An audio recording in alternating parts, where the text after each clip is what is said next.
فتحت عربية كبدة وسمين وهتبيع الساندوتش ب5 جنيه، وعملت مشروع أحلامها الريسبشن بتاعها وفي صينية الوحوش اللي مليانة أكلات حرشة وحاجة آخر دلع. حكاية مشروع ليلى النجار اللي عملته في الصالة، يا ترى إيه اللي حصل؟ وليه ما عملتش عربية الكبدة في الشارع؟ وإزاي عملت عروض على صينية الوحوش؟ ومفاجأة عن حجم الساندوتش اللي هتقدمه. كواليس كتير هنعرفها في الفيديو ده.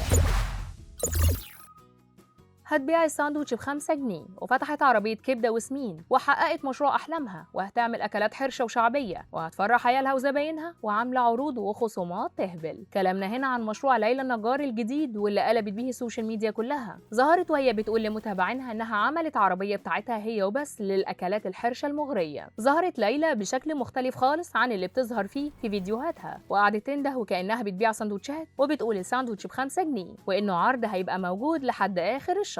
وقالت انها فتحت عربيه كبده وسمين وان ده مشروع احلامها، بس بتستخدم كل حاجه بيور وطبيعيه، وحتى اللحمه حمراء وحقيقيه مش زي ما المحلات التانيه بتغش وتبيع لحم مع دهن. جابت بوتاجاز وصينيه كبيره وحطتهم على السفره، وقبل ما تعمل الساندوتش راحت مشوحه حته ليا ضاني، وبعدين حطت كل حلويات العجل اللي قلبك يحبها زي الكلاوي والكفته والكبده ولحمه الراس، وشوحت الكلام ده في صينيه سمتها صينيه الوحوش، وفيها كل حاجه نفسك فيها، وما حطتش غير ملح وفلفل بس، وعملتها من غير بهارات، وقعدت تبيعها في الصاله، وقالت عملتها احلى من عربيات الكبده بتاعت الشارع، وخلت عيالها يدفعوا سعر الساندوتش ب5 جنيه، وقالت لهم ده عرض علشان خاطركم انتوا بس. لدرجه عيالها افتكروا انها شاريه الساندوتشات من عربيه سمين في الشارع، وهي قالت لهم لا، العربيه دي بتاعتي انا. وهنا انقسم المتابعين لفريقين، فريق صدق ان ليلى النجار هتفتح عربيه كبده وقعدوا يسالوا فين مكانها وهتعمل عروض ايه، وهي ما كانتش بترد. وفي فريق طبعا عارف انه هزار وكل الحكايه ان عايزه عيالها ياكلوا من ايديها ساندوتش الوحوش.